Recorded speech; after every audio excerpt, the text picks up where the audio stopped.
अस्सलामुअलैकुम, कैसे हो दोस्तों। आपने अक्सर नोट किया होगा कि जो मेडिसिन आपका डॉक्टर लिखता है वो सिर्फ़ और सिर्फ आपको उसके साथ वाले या पास वाले मेडिकल स्टोर पर ही मिलती है। और कई बार आपने देखा होगा कि वो मेडिसिन आपको दूर दूर तक कहीं नहीं मिलती। पाकिस्तान की 2/3 पॉपुलेशन गरीबी से लड़ रही है, उसको रोटी तक नसीब नहीं होती। और ऐसे में अगर आप उसको ब्रांडेड मेडिसिन लेने पर मजबूर करेंगे तो वो बेचारा मर ही जाएगा। एक दिन की अर्निंग 800 रुपये है, उसमें से आधा पैसा दवाई में जाएगा तो मुल्क गरीबी से कैसे आज़ाद होगा। देखिए, 1 रुपये की चीज़ है, वो मार्केट में 20 रुपये की बिक ही नहीं सकती। सिर्फ एक ही कंडीशन में बिक सकती है, अगर आपका डॉक्टर आपको बोले, वरना सेम चीज़ के ज़्यादा पैसे दुनिया में कोई नहीं देता। पाकिस्तान जैसे मुल्क में एक बहुत बड़ी कम्युनिटी मेडिसिन को अफोर्ड ही नहीं कर पा रही। वो सारी ज़िंदगी अपनी बीमारियों से लड़ते रहते हैं और कई बार लड़ते लड़ते अपनी जान तक गवा देते हैं। और ऐसे में अगर आपको पता चले कि वो इन मेडिसिन को अफोर्ड कर सकता था, वो इन्हें सिर्फ इसलिए नहीं खरीद सका क्योंकि वो ब्रांड को पे नहीं कर सकता था। हर डॉक्टर को पता है कि असली कमाई शहरों में है, तो गांव में कोई डॉक्टर जाना ही नहीं चाहता। रूरल एरिया में डॉक्टरों की बहुत कमी है। रूरल एरिया में 57% डॉक्टर्स ऐसे हैं जो अपने आप को डॉक्टर कहते हैं, उनके पास मेडिकल डिग्री ही नहीं है। उसके बाद 31% डॉक्टर ऐसे हैं जो सिर्फ 12th पास हैं। मतलब कि रूरल एरियाज में 57% डॉक्टर्स मुन्ना भाई बने घूम रहे हैं। और इस चीज़ को लेकर आज तक कोई ऐसी गवर्नमेंट भी नहीं आई है जो कि एक कंसिस्टेंटली रेगुलेटरी फर्म कर पाई हो। आपको रटवा दिया जाता है कि आपके एरिया में किस कास्ट का या किस पार्टी का एमएनए या एमपीए खड़ा हो रहा है इलेक्शन में। लेकिन एक छोटी सी चीज़ जो कि हर बंदे को पता होनी चाहिए, जेनरिक और ब्रांडेड मेडिसिन में फ़र्क। ये मुल्क जब से आज़ाद हुआ है, कोई एक ऐसी गवर्नमेंट भी नहीं आई जो इस चीज़ को समझा पाए। तो आज की इस वीडियो में हम यही तमाम चीज़ें डिस्कस करेंगे और इसके साथ मेडिसिन बनाने वाली कंपनीज और डॉक्टर्स जिन्हें आप खुदा समझ बैठते हैं, ये दोनों कैसे मिलकर पैसे कमाने के चक्करों में आपको लूटते हैं। और सिर्फ डिस्कस ही नहीं करेंगे बल्कि सोल्यूशन की बात करेंगे कि कैसे इनसे बचा जा सकता है। तो चलो शुरू करते हैं।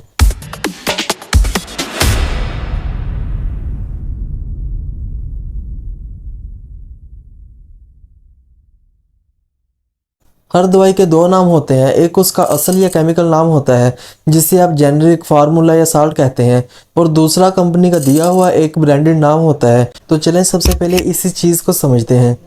देखिए, जब भी कोई नई बीमारी दुनिया में आती है तो उसकी मेडिसिन बनाने के लिए बहुत ही रिसर्च, पैसा और वक्त लगता है। 2.6 बिलियन डॉलर लग जाते हैं जब किसी नई दवाई को ढूंढा जाता है किसी बीमारी के इलाज के लिए। और इतना टाइम और पैसा लगाने के बावजूद भी कंफर्म नहीं होता कि मेडिसिन बन पाएगी। एक छोटी सी मिस्टेक से सारा पैसा वेस्ट हो जाता है। इसलिए जब भी कोई कंपनी मेडिसिन बनाती है तो उसे पेटेंट करवाती है, और आने वाले 20 सालों तक बस वही इनोवेटेड कंपनी इस मेडिसिन को बेच सकती है अपनी मर्जी के रखे हुए रेट पर। कोई और कंपनी इसको कॉपी करके नहीं बेच सकती। और इस सारे 20 साल के दौरान ये इनोवेटेड कंपनी अपनी कॉस्ट निकालती है और इस दवाई को ब्रांडेड मेडिसिन कहा जाता है। और ये सिर्फ इसलिए किया जाता है ताकि जो इनोवेटर कंपनी है उसको रिवॉर्ड मिल सके उसकी मेहनत का, और जो उसने पैसे लगाया है वो अपनी सारी कॉस्ट निकाल पाए। और जब 20 साल के बाद पेटेंट ख़त्म हो जाता है और बाकी की कंपनीज इस फार्मूले को बनाती हैं तो उसे कहा जाता है जेनरिक मेडिसिन। एक जेनरिक मेडिसिन ब्रांडेड मेडिसिन से काफ़ी सस्ती होती है, क्योंकि पहली चीज़ तो ये है कि सारी कंपनियां उसको बना रही हैं तो कंपटीशन बढ़ जाता है। और इस सारी कंपनीज में कोई रिसर्च और डेवलपमेंट का खर्चा नहीं हुआ होता, तो कम रेट पर भी वो अपना प्रॉफिट निकाल लेती हैं। एफडीए के हिसाब से एक जेनरिक मेडिसिन 80 से 85% सस्ती होती है एक ब्रांडेड मेडिसिन के कंपैरेटिवली। अब भले ही जेनरिक मेडिसिन ब्रांडेड मेडिसिन से सस्ती होती हैं, लेकिन दोनों में कुछ भी फ़र्क नहीं होता। दवाइयों का केमिकल कंपोजिशन, साल्ट, स्ट्रेंथ सब सेम होता है। यहाँ तक कि अगर दोनों मेडिसिन को किसी सॉल्वेंट में डिसॉल्व किया जाए तो 1 सेकंड का भी फ़र्क नहीं होता। इन दोनों मेडिसिन में सिर्फ एक ही फ़र्क होता है, सिर्फ और सिर्फ कीमत का। मैं आपको एक एग्जाम्पल देता हूँ। मेरे हाथ में 3 पेयर्स हैं, इन तीनों में एक एक जेनरिक है और एक एक ब्रांडेड है। इनकी आपको कीमतें और साल दिखाता हूँ। सबसे पहले आप स्क्रीन पर देख रहे होंगे बेफ्लाम 75 mg, ये मुझे मिली है 30 रुपीज़ में। इसका आप फार्मूला देखें, डाइक्लोफेनिक पोटाशियम 75 मिलीग्राम, और इसी में केफ्लाम डाइक्लोफेनिक पोटाशियम 50 मिलीग्राम।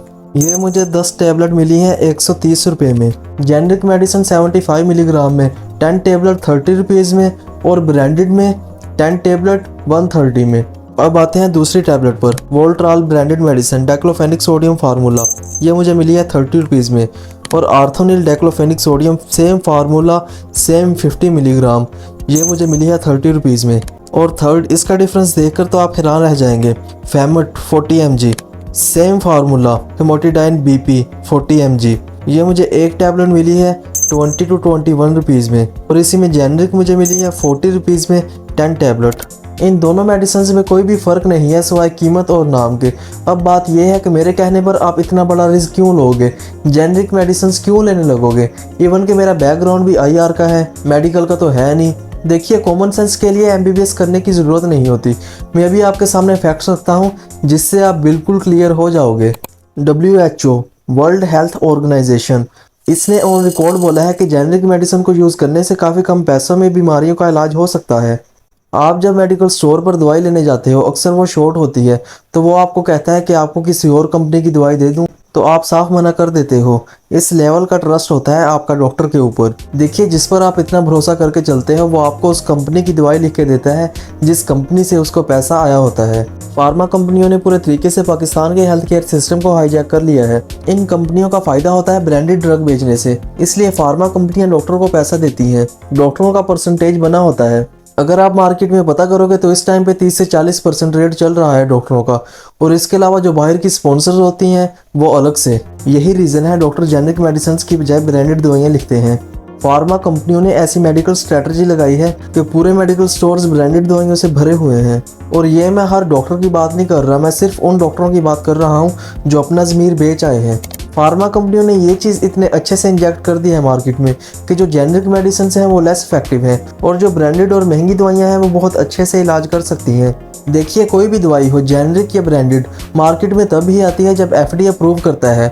अगर जेनरिक लेस इफेक्टिव होती तो वो मार्केट में आ ही नहीं सकती। जेनरिक हो या ब्रांडेड, दोनों medicine same set of testing से पास होती हैं तभी मार्केट में आती हैं। इधर आप ये भी जान लें कि अगर कोई कंपनी ऐसी मेडिसिन बनाती है जो लेस इफेक्टिव हो, जो दिए के स्टैंडर्ड से 1 सेकंड भी लेट डिजोल्व हो, तो 2 साल की सज़ा है कानून में। कोई भी आदमी कंपनी खोल के इतना बड़ा रिस्क कभी नहीं लेगा। एक डॉक्टर हैं, डॉक्टर अमित महेश्वरी। इन्होंने जेनरिक और ब्रांडेड मेडिसिन को कंपेयर करते वक्त एक बहुत बड़ा डिफरेंस निकाला है। कैंसर के पेशेंट को दी जाने वाली मेडिसिन जो 1 मंथ की बनती है वो 1,50,000 रुपये से लेकर 1,75,000 तक की ब्रांडेड मेडिसिन होती है, और वही मेडिसिन जब जेनरिक साल के साथ ली गई तो उसकी कीमत 6,500 रुपये से लेकर 8,500 रुपये हुई। आप समझ पा रहे हैं कि कितना बड़ा डिफरेंस है एक जेनरिक मेडिसिन और एक ब्रांडेड मेडिसिन की कीमतों में। इसका मतलब अगर हम ये समझ लें कि मेडिसिन का जो असल फार्मूला या साल्ट क्या है, तो हर कोई, एक गरीब आदमी भी बहुत ही कम कीमतों में अपनी बीमारी का इलाज कर सकता है। पाकिस्तान जैसे मुल्क में जहां एक बिगेस्ट पुअर कम्युनिटी रहती है, वहां पर 89% मेडिसिन ब्रांडेड बेची जाती हैं और बस 2% हिस्सेदारी ही जेनरिक मेडिसिन की है। और महंगी मेडिसिन होने की वजह से ये भी देखा गया है कि एक गरीब आदमी अपनी जायदाद बेचकर कर्जा लेकर अपना इलाज तो करवा लेता है, पर सारी ज़िंदगी उस कर्जे के बोझ के नीचे दबा रहता है। इसलिए बहुत ज़रूरत है सही इन्फॉर्मेशन की। तो आइंदा आप अपने किसी डॉक्टर के पास जाएं तो उनसे रिक्वेस्ट करें कि सर मुझे मेडिसिन का ब्रांडेड नेम नहीं, मुझे मेडिसिन का साल्ट या फार्मूला लिख कर दें, ताकि आप अपनी इनकम के बेस पर, अपने बजट की बेस पर उस मेडिसिन को खरीद सकें। और अपने साथ साथ अपने इर्द गिर्द का भी ख्याल रखें। आपका कोई दोस्त, कोई रिश्तेदार, कोई हमसाया अगर महंगी और ब्रांडेड मेडिसिन यूज़ कर रहा है तो उस तक ये मैसेज ज़रूर पहुंचाएं। अगर आप खुद जाकर नहीं बता सकते तो ये वीडियो उन तक ज़रूर पहुंचाएं, ताकि महंगाई के इस दौर में हर कोई अपना इलाज आसानी से करवा सके।